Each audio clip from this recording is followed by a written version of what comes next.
How's it going, everybody? Chadley here, and in today's video we're going to be covering our first legendary from the new DLC 4, the Krieg DLC. Hopefully you guys have been having fun with it if you've gotten to play yet. If not, I highly recommend it. It is a ton of fun. It is just an absolutely crazy experience, that DLC.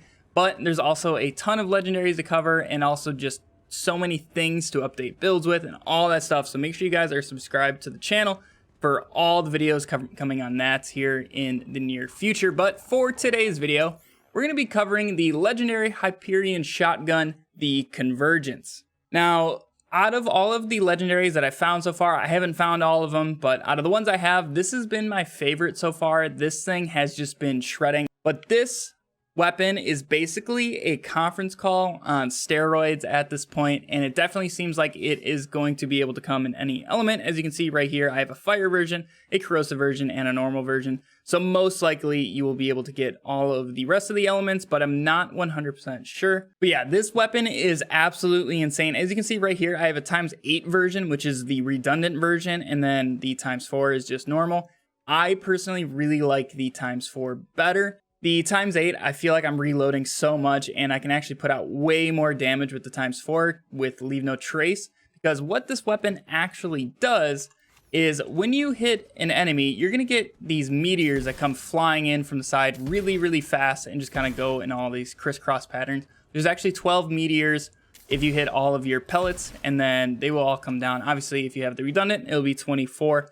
But this weapon is insane for flak, because with fadeaway, you can get fadeaway back so quick with this weapon. So right here, we'll go ahead and activate our 3-shot fadeaway. And then if we just shoot at the body, this is not even aiming for crits. As you can see, just on a single target, we are able to get that back up full. Obviously, the ×8 is going to be a little bit quicker in terms of regenning your action skill, but for boss DPS, I definitely like the ×4 better. And then obviously, if we aim for some crits, we're going to get that back in absolutely no time. So this thing is amazing for bosses. You can keep those bonus elements up at the whole fight. It's seriously super easy. Now, when I first saw that this weapon created the meteors, I was hoping maybe it did splash damage secretly, but it ends up not being able to do splash damage. So I'm not sure if I would use this on Moe's, but today we're going to be testing this here on Flak and also Amara. So in today's weapon review, we're going to be jumping straight into true Guardian Takedown with our characters just to see how these weapons are doing. Most of the time, these DLC weapons are a lot stronger than most of the base game stuff. So we're going to skip all that, because if it can do this, it can do any other piece of content in the entire game. Otherwise, I'm just running an Old God and a Hunter Seeker for their bonus elements, and that's about it. Otherwise, I'll be swapping between these 3 convergences. So let's go ahead and see how we are doing here. I'm going to be using my fire one, and as you can see, on these smaller targets, it definitely does very well. And also you can see how fast we can get our fadeaway back. It's seriously amazing. Now, if you're like to run the ×8 versions, I highly recommend you spec into Second Intention. That's going to help you a ton, at least when you're playing Flak. But for the most part, this weapon is destroying here on the true Guardian Takedown. Now, if I had a ×4 version, I would definitely be doing a lot better, because as you can see, when I swap over to our ×4, I am able to shoot a lot more times before having to reload, especially since I have one with a really high magazine.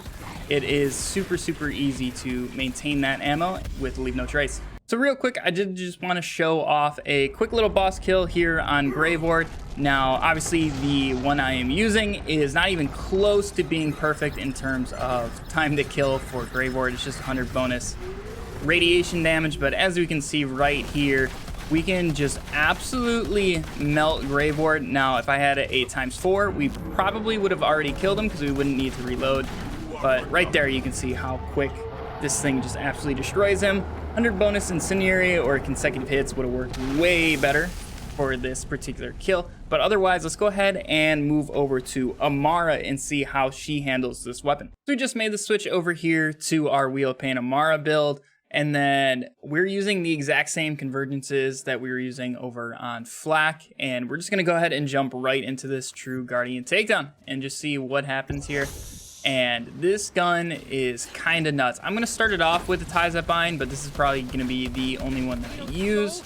Now, this weapon, what makes it so good on Amara is indiscriminate. This thing can abuse the heck out of that skill.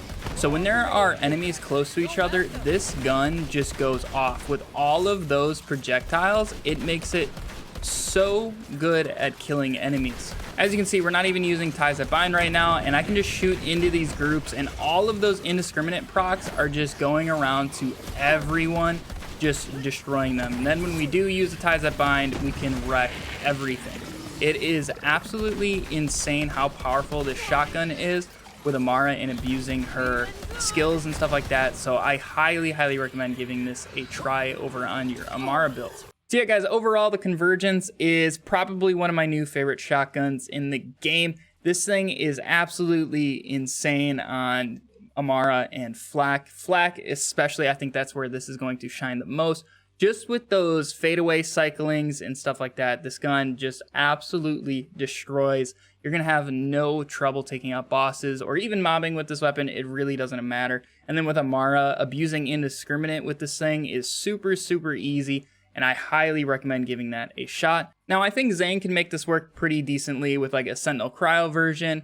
Moze, I'm not too sure if I would use this yet. I don't have a level 65 Moze yet, but this thing does not do splash, and that's where she is really shining at the moment, is with her splash builds. So I'm not really too sure if this is going to be the weapon for her. But Amara and Flak, 100% yes, give this a try in your builds. So yeah, guys, hopefully you found this helpful. Make sure to leave a thumbs up on the video to let me know. If you guys want to see more weapon reviews and builds, make sure you guys are subscribed to the channel. Also, go ahead and check us out over on Twitch. We stream every single night, and we're going to be streaming a bunch with this new DLC release, so make sure you guys head over there and drop a follow. I hope you have a fantastic day, and I'll catch you all in the next video. See ya!